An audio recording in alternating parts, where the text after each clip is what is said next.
जय श्रीमन्नारायण हर हर महादेव नमश्चंडिकायै। सत्ता बनाम सनातन।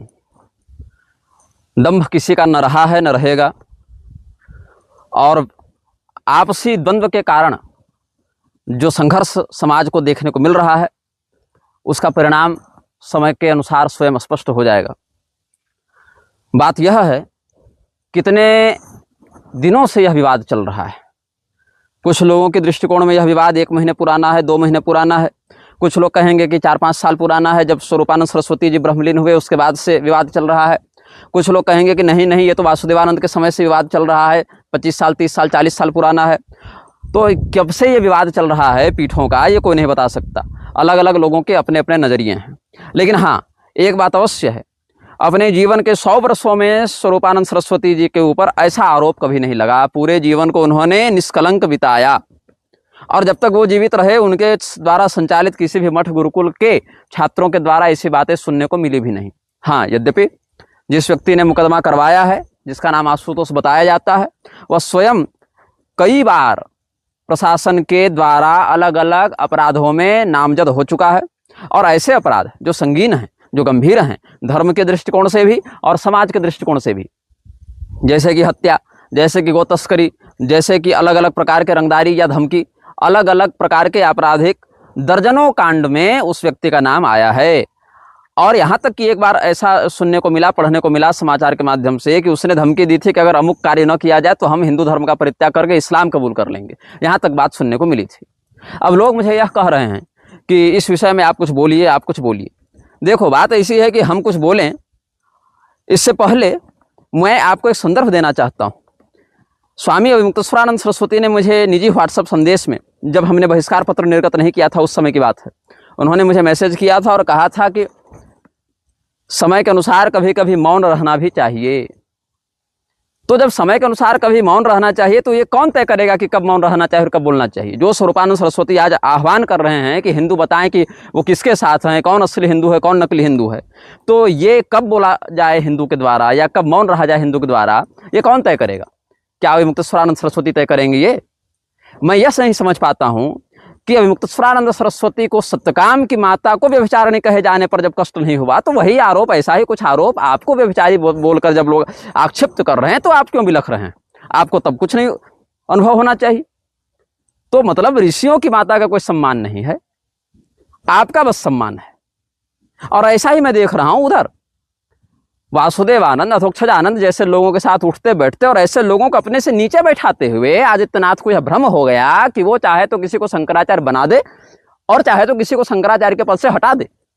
वस्तुतः शंकराचार्य भगवान जो आदि गुरु हैं, उन्होंने जब अपने मठामनाय में यह बात लिखी, अहमेवेति विज्ञेयः, उस पीठ पर बैठा हुआ व्यक्ति कोई मनुष्य नहीं, मैं ही उस रूप में बैठा हूं, ऐसा मानो, तो वहां पर तात्पर्य क्या था?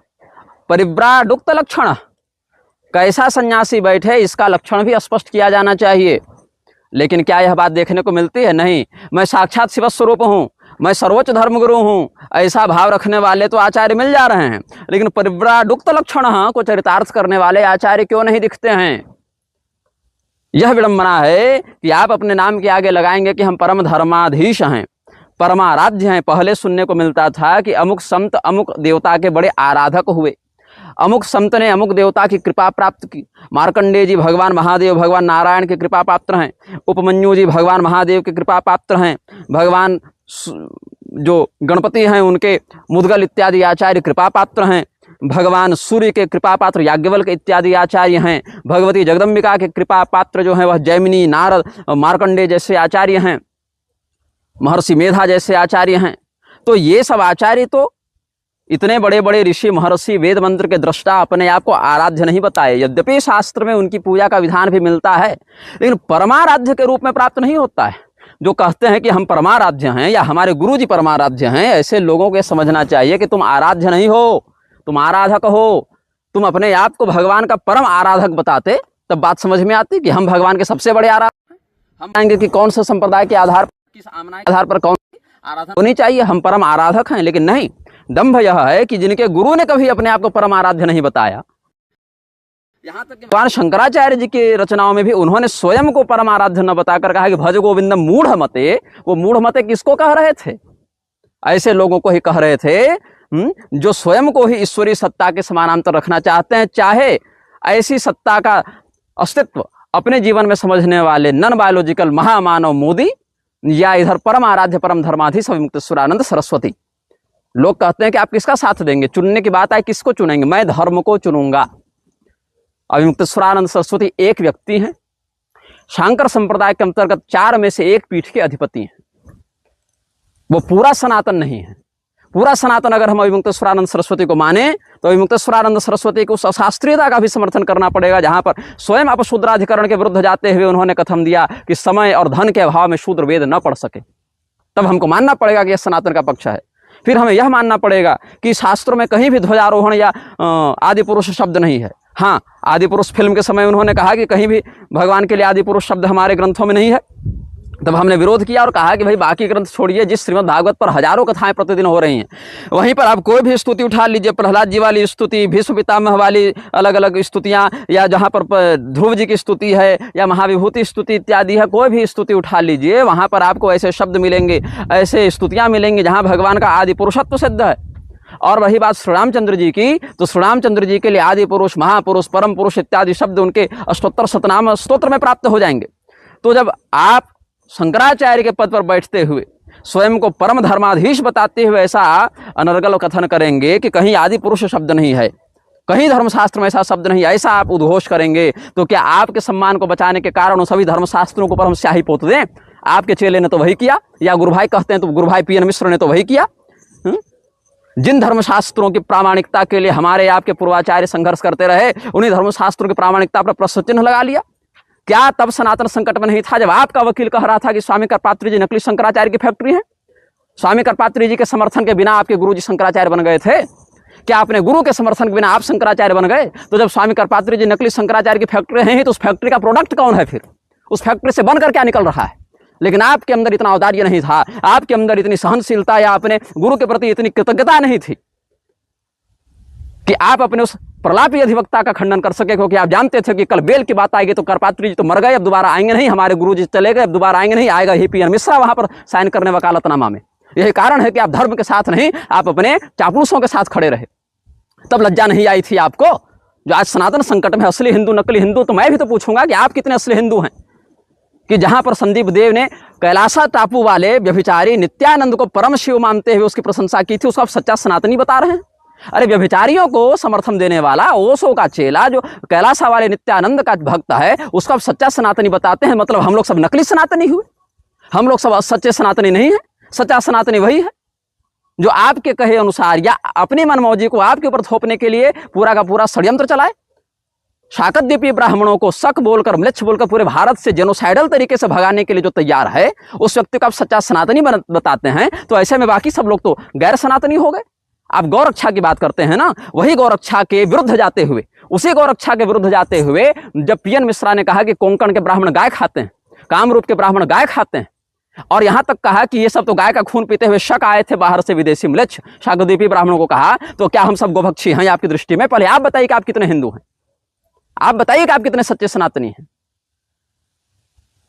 जिस व्यक्ति को यह बोध नहीं है कि शूद्रों को वेद का अधिकार क्यों है या क्यों नहीं है, इस विषय पर शास्त्र छोड़िए, पूरा आपके ही पूर्वाचार्यों के भाष्य का क्या मत है, हम उनको परम धर्माधीश कैसे मान लें जी? यहां पर देखो, अभी सनातन धर्म के ये सब जितने धर्मगुरु हैं, कुछ असली संप्रदाय वाले, कुछ नकली संप्रदाय वाले, ही सब एक दूसरे के कुकर्मों को ढकने में लगे हुए हैं। यही रामभद्राचार्य की यूनिवर्सिटी में हो रहे कुकर्म के विषय में जब एक पत्रकार ने उजागर किया, तो रामभद्राचार्य की ओर से वकालत करते हुए रंजना अग्निहोत्री गई थी कि नहीं? और वहां पर ये क्या नाम है, प्रशांत कुमार और शशांक, शेखर सर्राफ, क्षमा करें शशांक नहीं, शेखर सर्राफ, ये 2 जज थे, और इन्हीं दोनों जजों ने रामभद्राचार्य के विरुद्ध बने हुए जो वक्तव्य थे उनको बैन करवाया। किसके कहने पर? कौन अधिवक्त्री थी उस समय? रामभद्राचार्य की ओर से रंजना अग्निहोत्री ने पैरवी की थी। केस नंबर मुझे जरा देखना पड़ेगा, लेकिन मुझे जहां तक याद आ रहा है, correct me if I am wrong, लेकिन बात यही थी, लखनऊ हाईकोर्ट की बात है। और वही रामभद्राचार्य का जो पक्ष रखने वाली रंजना अग्निहोत्री है, उसी रामभद्राचार्य के प्रायोजित चेले के द्वारा जब आपके ऊपर व्यभिचार का आरोप लग रहा है, तो क्यों चुप है भाई? क्योंकि यहां पर सबको अपना हित चाहिए, धर्म के लिए कोई नहीं लड़ रहा। हिंदुओं सतर्क हो जाओ,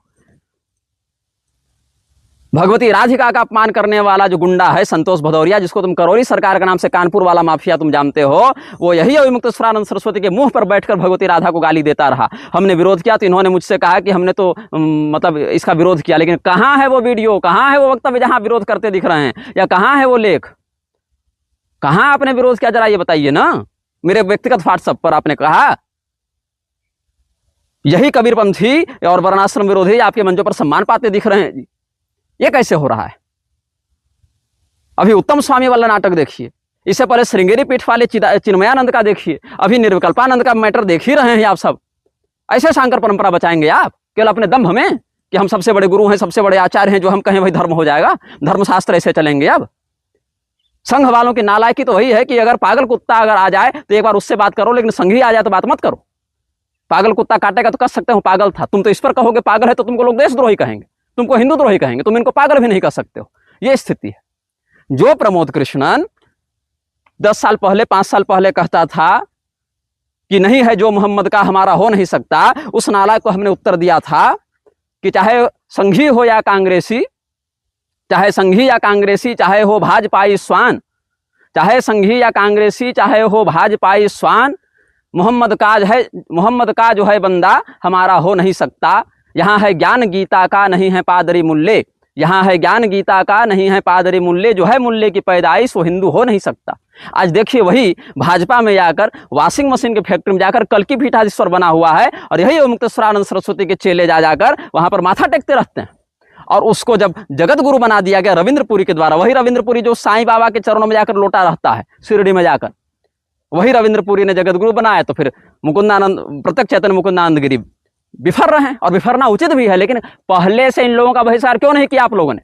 सतवा बाबा को बड़ा भाई बताने हम गए थे, सतवा बाबा को बड़ा भाई आप लोगों ने बताया। करौली सरकार का सम्मान हम करने गए थे, आप लोगों ने किया। प्रमोद कृष्णन का सम्मान हम करने गए थे, आप लोगों ने किया। पहले से जब इन पाखंडियों के बीच में रहोगे, न केवल रहोगे बल्कि इनको सम्मानित करते रहोगे, उनको प्रोत्साहित करते रहोगे, तो किस परिणाम की आशा करते हो भाई? आज बताओ, आज पूरे मेरे 29 साल के जीवन में एक बार तुम दिखा दो कि हमने वासुदेवानंद सरस्वती अधोक्षजानंद देवतीर्थ को शंकराचार्य माना हो, एक नहीं मिलेगा। लेकिन वही अधोक्षजानंद और वासुदेवानंद को शंकराचार्य कहने वाले तमाम आरएसएस के लोग, तमाम आरएसएस के प्रायोजित और भाजपा के लोग, या वासुदेवानंद को अपने मंच पर शंकराचार्य की हैसियत से बुलाने और सम्मान करने वाले राघवाचार्य या राजेंद्र दास जैसे लोग आज आपके पास जाएंगे तो आप भगाइएगा कि सम्मान कीजिएगा? ये बताइए। हमारे प्रति तो आप लोग को बड़ा चिढ़ लगता है कि बहुत ये अभद्र है, ये सम्मान नहीं करता आचार्यों का। क्या सम्मान करें? एक पीठ में चारों को बुलाकर पैर पूछ दें कि वो भी शंकराचार्य, तुम भी शंकराचार्य, तुम भी शंकराचार्य? ऐसा दोगलापन हमसे नहीं होगा ना। हम सरल संत नहीं है ना, हम फटकारने वाले हैं। संत मानो चाहे असंत मानो, असंत ही मानो। अगर संत ऐसे होते हैं तो उससे भला हम असंत। वासुदेवानंद का समर्थन करने वाले, उसको अपने मंच पर शंकराचार्य की हैसियत से सम्मानित करने वाले राजेंद्र दास हो चाहे राघवाचार्य हो, आप उनका विरोध करने की औकात रखते हैं? उनका बहिष्कार कर पाएंगे? नहीं कर पाएंगे। हम तो इतना मुखर होकर विरोध कर भी रहे हैं, आपसे वो भी नहीं हो पाएगा। क्यों? उनके पास 1,50,000 लोग हैं आगे पीछे डोलने वाले, उनके पास 1,50,000 कभी भी खर्चा करने की क्षमता है, इसीलिए आप नहीं कर पाएंगे, चाहे धर्म किसी भी स्थान पर जाए। लेकिन हम जब कहेंगे तो हमारे उन वक्तव्यों को भी प्रसारित आप नहीं कर सकते जिन वक्तव्यों में आप ही के बटुकों के अपमान का जो है सो उसकी भर्त्सना करते हुए हमने प्रशासन को फटकारा था। नहीं कर सकते हैं क्योंकि आप में वो कैलिबर नहीं है। लोग कहते हैं गोरक्षा की बात कि आप लखनऊ जाएंगे कि नहीं गोरक्षा में? क्यों जाएं? क्यों जाएं? हम तो गए थे ना वृंदावन। जो वृंदावन में परमहंसाचार्य नाम है, जो क्या नशेड़ी है वो तपसी छावनी वाला, वो क्या कह रहा था? कमरे में 4 ही लोग थे, एक हम, एक हमारे मीडिया प्रभारी, एक अविमुक्तेश्वरानंद सरस्वती और एक वो परमहंसाचार्य छावनी वाला। परमहंसाचार्य ने क्या कहा कि स्वामी जी 1 लाख चेले हम लेकर दिल्ली चलेंगे। उसको लेकर जाइए ना दिल्ली या लखनऊ, 1 लाख चेले हैं उसके पास। उसने तो कह दिया अयोध्या में हम घुसने नहीं देंगे क्योंकि योगी जी के खिलाफ बोले हैं। और ऐसा कहने के बाद कल देखिए कि क्या नाम है वो, कौन शेख है, हाजी शेख, उसके यहाँ जा खजूर खा रहा था, रोजा इफ्तार कर रहा था। ऐसे दोगलों के भरोसे वो रक्षा करेंगे आप? आपने क्या देखा? उसके पास लोग होंगे, मीडिया कवरेज होगा, उसको अपने साथ रखेंगे तो मेरा काम बनेगा? नहीं बनेगा। ऐसे में आपका काम, आज से 1.5 साल पहले जब हम अहल्यानगर महाराष्ट्र में थे तब भी हमने यही कहा था, एक हो या अनेक हो वो मत देखिए, सच्चा हो वो देखिए। तब भी आपने बात नहीं मानी थी, उस समय भी नहीं मानी, आज भी नहीं मानेंगे आप ये बात। बार बार अपना पक्ष बदलने वाले लोगों से दूर रहिए। अभी भी कहता हूं, कल भाजपा का, आज कांग्रेस का, आज हिंदू का, आज मुसलमान का करने वालों से दूर रहिए। धर्म की एक लकीर खींचिए और उस लकीर पर मर मिटिए। यही काम हमारे पूर्वाचार्यों ने किया, यही काम हम कर रहे हैं, यही काम आपसे अपेक्षित है। और नहीं तो ऐसे ही छीछालेदर होती रहेगी सनातन के घरे, यहाँ के जो शंकराचार्य हो तो गुदामेथुन करते हैं, ये समाज कहेगा। ये नाम रखेंगे आप शंकराचार्यत्व का, ये करेंगे आप। कभी अखिलेश से लाठी खाएंगे, वहां बदनामी, फिर उसी साथ मिलाएंगे, वहां बदनामी। कभी योगी जी बहुत अच्छे हैं, मोदी जी बहुत अच्छे हैं, कभी तुम तो दोगले हो जी, तुम तो सही हिंदू नहीं हो जी। ये स्टैंड क्यों भैया? आप आचार्य हैं तो आचार्य के समान प्रदर्शित कीजिए अपने व्यवहार को। चमक धमक में केवल बड़ी बड़ी वैनिटी वैन वाली गाड़ियों में, पहले पैदल घूम गए पूरा शंकराचार्य जी भारत। तो आप अहम एवेति विज्ञेय, हम साक्षात शिव स्वरूप हैं, केवल कहने के लिए कि कुछ करने के लिए भी। हाँ, ये बात जरूर है, आप काशी में टूटते मंदिरों के लिए लाठी खाए, उस लाठी खाने में हम सशरीर नहीं थे, लेकिन हमारे लोग वहां थे, क्योंकि हम उस समय वहां उपस्थित नहीं थे। लेकिन कई बार उस समय से लेकर आज तक भी सदैव हम उस पक्ष में बोले हैं और सम्मान के साथ बोले हैं। यहां तक कि बहिष्कार पत्र निर्गत करने के बाद भी, गवई वाले प्रकरण में जब आपने कहा, तब भी हमने सम्मान पूर्वक आपका समर्थन किया। लेकिन आपसे यह भी नहीं होगा कि प्रयागराज वाले विषय तक में आप हमारे पक्ष में कुछ बोल सके, और हमको उम्मीद भी नहीं और आवश्यकता भी नहीं। सबसे बड़ी बात यह है ना, हमको इन सबों की कोई आवश्यकता नहीं, क्योंकि इनका सामर्थ्य नहीं है हमारा सहयोग करने का, हमारा समर्थन करने का। ये कैलिबर से बाहर का विषय है। ये आचार्यों का जो सिंडिकेट है, वही रामभद्राचार्य के यहाँ कितना कुकर्म हो रहा है, कितनी बार मीडिया में बातें आती हैं, क्यों कोई जांच नहीं होती भाई? वही सतुआ बाबा जिसके चक्कर में आदित्यनाथ ने इतना बड़ा जो है सो प्रपंच पाल रखा था माघ मेले में, उसके आश्रम में नहीं हो रहा है कुकर्म, नहीं हो रहा है यौन व्यभिचार नाबालिगों के साथ। हमारे छोटे भाई तो वहां पढ़ कर रहे हैं, तो हम नहीं जान रहे कि वहां हो रहा है कि नहीं हो रहा है। आप ही के आश्रम पर क्यों उंगली उठी? आप सत्ता से टकराए, लेकिन हाँ, पूरे समर्पण से नहीं टकराए। पालकी पर हम जाएंगे ही जाएंगे, बाकी 3 शंकराचार्य पैदल जाए, हम पालकी से जाएंगे, तो भैया जाइए।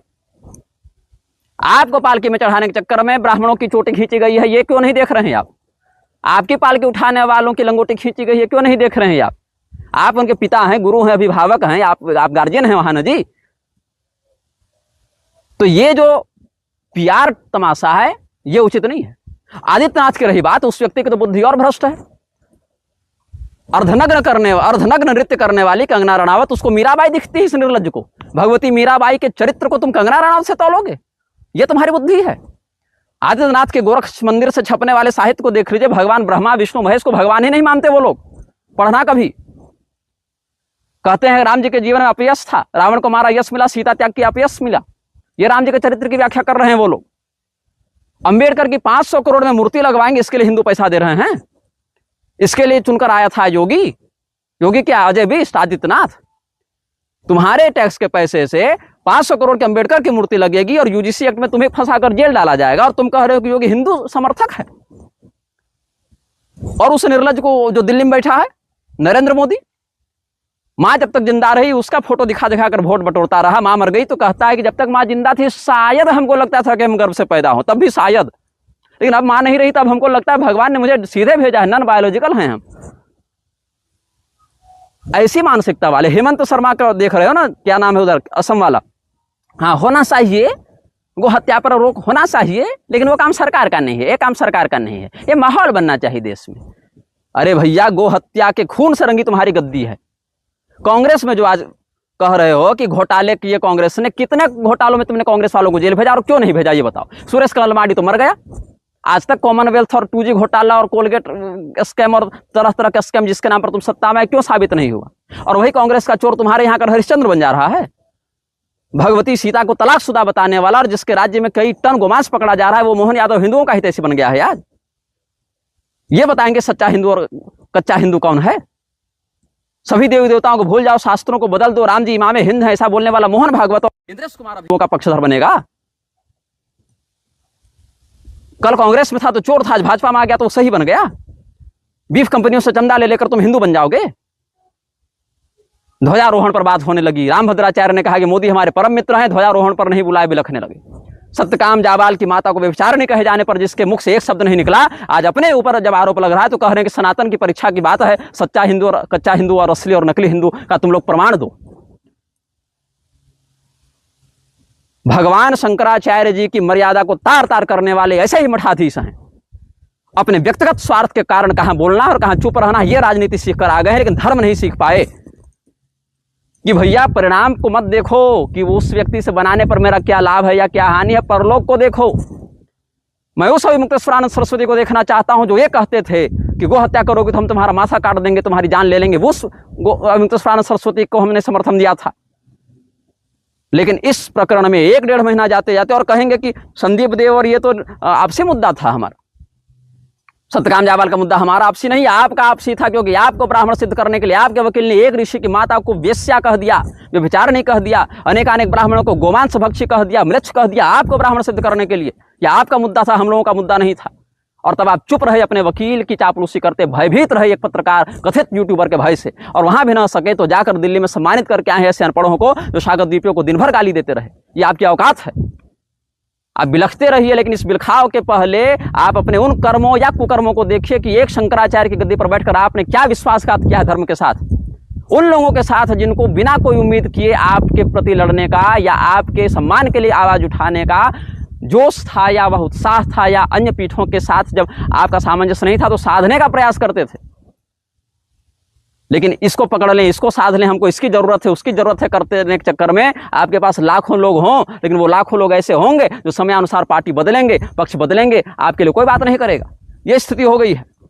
मुरारी बापू के हाथों रिबन कटवा रहे हैं सदानंद सरस्वती, उनके हाथ से दीपक लेकर। अभी डबरा में जहां नवग्रह मंदिर की प्रतिष्ठा हुई, निमंत्रण तो हमको भी आया था उधर से कुछ लोगों के द्वारा, लेकिन वहां प्रदीप मिश्रा गया हुआ है, ऐसे पाखंडी के यहाँ गए हैं सदानंद सरस्वती वहां पर प्राण प्रतिष्ठा करने के लिए। क्यों? शंकराचार्य के वहां क्या उपयोगिता है, क्या आवश्यकता है? वही रामभद्राचार्य ने कहा ना, आदि शंकराचार्य जी के कारण केरल में लोग ईसाई बन गए। तब आपके कौन से शिष्य थे जो वहां पर रामभद्राचार्य के जो वकालत मंडल में बैठे हुए हैं अधिवक्ता परिषद में, उसका परित्याग करके गए कि नहीं हम शंकराचार्य के शिष्य हैं, तुम ऐसी बकवास न करो, बल्कि वही रामभद्राचार्य के शिष्यों का साथ लेकर, बल्कि रामभद्राचार्य की वकालत करते हुए पूरी शंकराचार्य के शिष्यों ने वीडियो बनाया है। ये देख लीजिए। विदेशी महिलाओं को भगवा पहना कर साध्वी बनाएं आप और परम धर्माधीश बनेंगे आप, तो ऐसा धर्म जो है वो धर्माभास है, वो शास्त्रीय धर्म नहीं है। पालघर में सुशील गिरी और कल्पवृक्ष गिरी के मरने की बात हुई। सुशील गिरी तो जिंदा है, फिर भी सुशील गिरी मरा नहीं, पालघर में जिंदा है, हमसे मिला है, 4-5 दिन हमसे मिला है। अभी पिछले कुंभ में अवधेशानंद के साथ आया भी था। कल्पवृक्ष गिरी मरे थे, और कल्पवृक्ष गिरी जो है उनको मारा या मरवाया जिस व्यक्ति ने, वो भाजपा में आकर आज शुद्ध हो गया है। ये भाजपा की असलियत है, ये हकीकत है भाजपा की। गौमाता के खून से रंगी गद्दी पर बैठने वाले, गौमाता के मांस का व्यापार करके उससे अपनी थाली सजाने वाले, ये लोग हिंदू हितैषी हैं। छोटी छोटी नाबालिग लड़कियों का बलात्कार करने वाले ऐसे जुडिशियरी के लोग, ऐसे प्रशासन के लोग, ये धर्म का साथ देंगे, ये हिंदू राष्ट्र बनाएंगे? पूरे के शंकराचार्य तो बनाते रह गए 3.5 साल में हिंदू राष्ट्र। उनका तीसरा नेत्र पता नहीं कहा मोतियाबिंद हो गया कि खुल ही नहीं पा रहा है 3.5 साल में। मुसलमानों तक का सहयोग लेने के लिए तैयार हो गए कि जेल में बंद मुसलमानों का सहयोग लेकर हम हिंदू राष्ट्र बनाएंगे, तब भी नहीं बना पा रहे हैं, क्योंकि साक्षात शिव स्वरूप हैं। थोड़ा कम देवता का पावर रहता तो काम भी आ जाता, सीधे शिव जी बन गए हैं। तो शिव जी का नेत्र तो प्रलय के समय खुलेगा, प्रलय में भी लेट है। हिंदुओं को केवल आपस में भटकाकर, असली शंकराचार्य हम, बाकी तीनों नकली। गोविंदानंद ने तीनों पर केस ठोक रखा है, तब हिंदू एकता कमजोर नहीं होती। मोदी रक्षति रक्षिता कहने के लिए मध्वाचार्य लोग बैठे हुए हैं, लेकिन धर्मो रक्षति रक्षिता कहते हुए धर्मानुसार, शास्त्र के अनुसार सत्ता को चुनौती देने वाले लोग नहीं दिख रहे। और जो अविमुक्तेश्वरानंद सरस्वती जैसे लोग सत्ता को चुनौती दे भी रहे हैं, वो भी सिलेक्टिव चुनौती, सिलेक्टिव चुनौती। अगर वो पालकी वाला कांड नहीं होता तो ये होता नहीं होता। मतलब पर्सनल ईगो की बात है हर जगह। पर्सनल ईगो सेटिस्फेक्शन हो जाए तो धर्म बढ़ गया, और न हो तो धर्म रसातल चला गया। एक साक्षात शिव स्वरूप कह रहे हैं कि देश में असली हिंदू नकली हिंदू कौन? हम तो कहते हैं आप जाइए श्रृंगेरी, विधुशेखर भारती को पकड़कर पूछिए कि तुम असली हिंदू हो कि नहीं हो, क्योंकि विधुशेखर भारती ने मोदी और योगी की खूब प्रशंसा की है। पूछिए जाकर, और जाकर जरा पूरी शंकराचार्य को पकड़िए, उनसे पूछे कि आप असली हिंदू हैं कि नकली हिंदू हैं, क्योंकि पूरी शंकराचार्य जी ने कहा था कि श्रृंगेरी वाले गो हत्या का समर्थन करते हैं। सारा रिकॉर्डेड वीडियो उपलब्ध है। श्रृंगेरी पीठ गोहत्यारी है बकौल पूरी शंकराचार्य। और योगी जी अच्छे व्यक्ति हैं, मोदी जी के राज्य में धर्म बहुत उत्साह और उन्नति को प्राप्त हो रहा है, ऐसा बकौल श्रृंगेरी शंकराचार्य। अब लड़िए आपस में आप ज्योतिष पीठ वाले कि आप पूरी का समर्थन करते हुए श्रृंगेरी को गोहत्यारी बताएंगे कि श्रृंगेरी का समर्थन करते हुए योगी को गोभक्त बताएंगे। ये उलझन जहां पर है, वहां पर आप कहते हैं, समाज हमसे पूछता है कि तुम आदित्यनाथ का साथ दोगे कि तुम अविमुक्तेश्वरानंद का साथ दोगे। ये दोनों अवसरवादी हमारा साथ लेने योग्य बचे हैं? इनका है यह अधिकार या ये उनकी यह योग्यता है कि हम उनका साथ दें? हम धर्म के साथ हैं। हमको कष्ट हो रहा है आपके ऊपर लगे आरोपों पर, लेकिन हमको तब भी कष्ट हुआ था और इससे अधिक कष्ट हुआ था जब सत्यकाम की माता को आपके वकील ने गाली दी और आप चुप रहे। और वहां पर एक बहाना मिल गया, जब हमने मंच से कहा ना कि जो वहां नहीं बोलेगा वो अपनी माता का भ्रूण खाएगा, बस वो एक बात पकड़ कर बैठ गए। सत्यकाम की माता को गाली पड़ने पर आपको कष्ट नहीं हुआ, आपकी माता की बात आई तो आपको बुरा लगा, लेकिन वहां पर ही मैंने कई बार स्पष्ट किया और जो लोग वीडियो देखें वो जानते हैं कि हमने आपकी माता को कुछ नहीं कहा, हमने किसी की माता को नहीं कहा, हमने उन्हीं शाकतद्वीपियों को कहा था जो शाकतद्वीपीय ब्राह्मण हमारे प्रति निजी द्वेष रखने के कारण वहां पर विधर्मियों का समर्थन कर रहे थे, उनको कहा था कि अपने वंश पर गाली सुनते रहकर तुम चुप हो तो अपनी माता का भ्रूण खाने का पाप लगेगा, उनको हमने कहा था। लेकिन आपको चाहिए था एक मुद्दा, चुप रहने के लिए एक बहाना चाहिए था। वहां से एक ऐसा वाक्य आपने उठाया जिसका आपसे कोई संबंध नहीं था और कह दिया कि हमारी माता को इसने कहा है ऐसा, जबकि ऐसी कोई बात नहीं थी। आप उस वीडियो को बार बार सुने, ध्यान से सुने, पूरा आगे पीछे का प्रकरण सुने तो आपको बात स्पष्ट होगी। लेकिन बात है सिलेक्टिवनेस की, बात है जो वासुदेवानंद का तलवा चाटेगा उसका भी आप सम्मान कर देंगे, लेकिन खरी खरी बोलने वाले निस्वार्थ हितैषियों को आप दुत्कारेंगे। और यही कारण है कि आज आप दुत्कारे जा रहे हैं, निरपराध होने के बाद भी दुत्कारे जाएंगे आप, क्योंकि आपने उन लोगों को सम्मानित और प्रोत्साहित किया जो उसके हकदार नहीं थे, जो उसके पात्र नहीं थे। पॉलिटिकल सिंडिकेट खड़ा करने के चक्कर में आपने नवन नीच के अति दुखदाई को भूलना पड़ा आपको, आप भूल गए कि नवन नीच के अति दुखदाई। चिन्ना जी और वहां पर दक्षिण में कह रहा है कि घर में शिवलिंग रखोगे तो तुम्हारा घर श्मशान बन जाएगा, ये हिंदू एकता बढ़ा रहा है। एक बात याद रखो, भगवान महादेव का शिवलिंग अपने घर में रखोगे तो घर श्मशान बन जाएगा, ऐसा कहने वाले तुम कहां? और भगवान महादेव भगवान नारायण के हृदय में बैठे हुए हैं, शिवस्य हृदयम विष्णु विष्णुस्य हृदयम शिव, ऐसे वेद मंत्र का उद्घोष करने वाले हम कहां? Both are not same. भगवान शंकराचार्य जी की परंपरा में आने वाले सायणाचार्य जी और स्वामी कृपात्री जी के भाष्य का आश्रय लेकर वर्णाश्रम की रक्षा करने वाले हम कहां? और सत्यकाम की माता को व्यभिचार नहीं कहने वालों का सम्मान करने वाले तुम कहां? Both are not same. जेल में बंद मुसलमानों का आश्रय लेकर हम हिंदू राष्ट्र बनाएंगे, ऐसा कहने वाले तुम कहां? और इस भारत की पवित्र भूमि पर मृक्षों का कोई अधिकार नहीं, ऐसा कहने वाले हम कहां? Both are not same. समयानुसार उन्हीं राजनीतिक नेताओं के साथ उठ बैठकर उनकी प्रशंसा करके गद्दी और जगतगुरु पद पाने वाले तुम कहां? और बिना जगतगुरु पद पर बैठे हुए तुम सबकी गद्दी हिलाने वाले हम कहां? Both are not same. एक बात स्मरण रखना, हमारा अस्तित्व धर्म सिंहासन पर है, तुम्हारे समान मौसम बदलने से पहले हम रजत सिंहासन नहीं बदल देते हैं। और आज अगर हम जगतगुरु बनना चाहें तो हम जगतगुरु हैं। शिव धर्मोत्तर पुराण की जो परिभाषा है उसके आधार पर हम जगतगुरु हैं। हमारे पूर्वाचार्य चाहे श्रीनाथ मचलम नित्यम सर्वज्ञत्वादिकामदम वंदे मूलाधिकार स्तंभोध रूपम जगतगुरुम या कुचंद्र शेखरानंदम चंद्रपीठे जगतगुरुम, इन परिभाषाओं के आधार पर हमारे संप्रदाय के आचार्य जगतगुरु थे। वो तो हमने कृपा की है कि हम अपने नाम के आगे जगतगुरु नहीं लगा रहे हैं अभी। जिस दिन चाहे उस दिन लगाएंगे और तुम कुछ नहीं कर पाओगे। एक से एक व्यभिचारी, एक से एक दुराचारी अपने नाम के आगे जगतगुरु लगाकर घूम रहे हैं आजकल, शास्त्रों को प्रक्षिप्त बोलने वाले।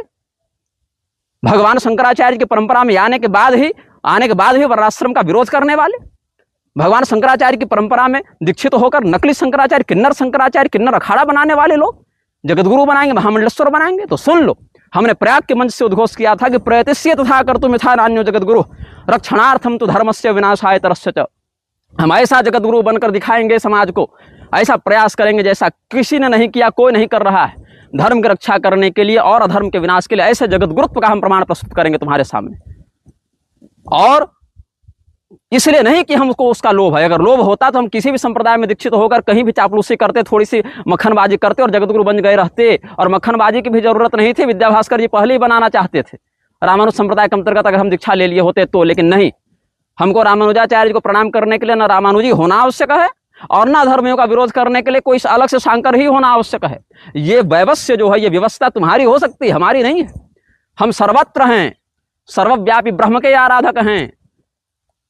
निर्विरोधस्तु निग्रह, हमारा संप्रदाय किसी का विरोध नहीं करता जब तक वो शास्त्रीय परंपरा के अंतर्गत आता हो। न किसी इष्ट का, न किसी शास्त्रोक्त दर्शन का, न किसी आमनाय का विरोध हमने किया है, न करेंगे जब तक उसको शास्त्र का बल प्राप्त है। तो शिव धर्मोत्तर पुराण की परिभाषा के अनुसार हम इसीलिए जगतगुरुत्व का उद्घोष करेंगे ताकि 200-500 साल के बाद अगर कोई इतिहास को देखे तो कहे कि जगतगुरु ऐसे होते थे, वैसे नहीं कि 5 लाख 10 लाख 20 लाख दिए और जीवन भर व्यभिचार किया और जीवन भर घोटालेबाजी की और नेताओं के तलवे चाटे और बन गए जगतगुरु।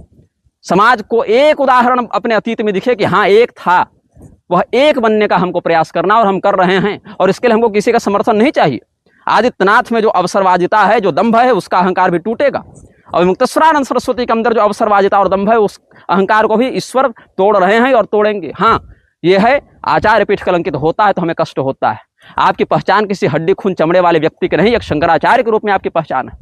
और शंकराचार्य के ऊपर जब आक्षेप हो ऐसा तो सबको कष्ट होता है, जो हमें भी हो रहा है। लेकिन आपके ऊपर जो आक्षेप लग रहा है उसमें आपका कर्म परिणाम को प्रतिभाषित करता है। यह विवेक जिस दिन आपको ज्ञात हो जाएगा उस दिन आप हमारे कथन के पीछे की पीड़ा को समझेंगे। वो पीड़ा भी आपको नहीं दिखाई पड़ेगी, आपको दिखाई पड़ेगी हमारे कथन की काल्पनिक अभद्रता, हमारी काल्पनिक महत्वाकांक्षा आपको दिखाई पड़ेगी। आपको यह नहीं दिखाई पड़ेगी कि पहले से हम सतर्क करते आ रहे थे कि स्वामी जी इस पर बोलिए, भले हमको 10 जूता मार लीजिए लेकिन धर्म के लिए बोलिए। आपने मौन रहना स्वीकार किया और आज आप उम्मीद करते हैं कि समाज आपके लिए बोलेगा। कैसे आप उम्मीद करते हैं ऐसा करने की? क्यों समाज का समर्थन आपको चाहिए? अगर गौरक्षा की ही बात करनी है तो गौरक्षा के लिए आपकी क्या आवश्यकता है? हमें ऐसा क्या अद्भुत अद्वितीय गुण है आप में कि हम आपकी बात माने या आपका समर्थन करें? बात धर्म की है, धर्म का समर्थन किया जाता है और अधर्म का विरोध किया जाता है। आप में और हम में यही अंतर है कि आप स्वपक्ष के अधर्म का पोषण करते हैं और दूसरे के धर्म का विरोध करते हैं। हम दूसरे के धर्म का भी सम्मान करते हैं और अपने पक्ष के अधर्म का भी विरोध करते हैं। Both are not same. हमारे पक्ष का कोई व्यक्ति अधर्म करे हम उसका भी विरोध करेंगे और दूसरे के पक्ष का कोई व्यक्ति अगर धर्म के अनुसार व्यवहार करे तो हम उसका भी सम्मान करेंगे। यही कारण है कि अनेक मतभेदों के बाद, बहिष्कार पत्र निर्गत करने के बाद भी जब आपने गवई को फटकारा तो हमने समर्थन किया, सम्मान किया। लेकिन आपसे यह नहीं हो सका कि प्रयागराज वाले विषय में हमारे वक्तव्यों में आपका या आपका कोई अधिकारी व्यक्ति हमारे कथन को प्रसारित करे। तो इसीलिए हमारा जो पक्ष है वो धर्म का है। हम न आदित्यनाथ के साथ हैं न अभिमुक्तेश्वरानंद सरस्वती के साथ हैं, हम धर्म के साथ हैं। और वर्तमान में यहाँ पर धर्म कहीं नहीं है, केवल अवसरवादी है, केवल कुंठा है महत्वाकांक्षा की किसका जोर अधिक है।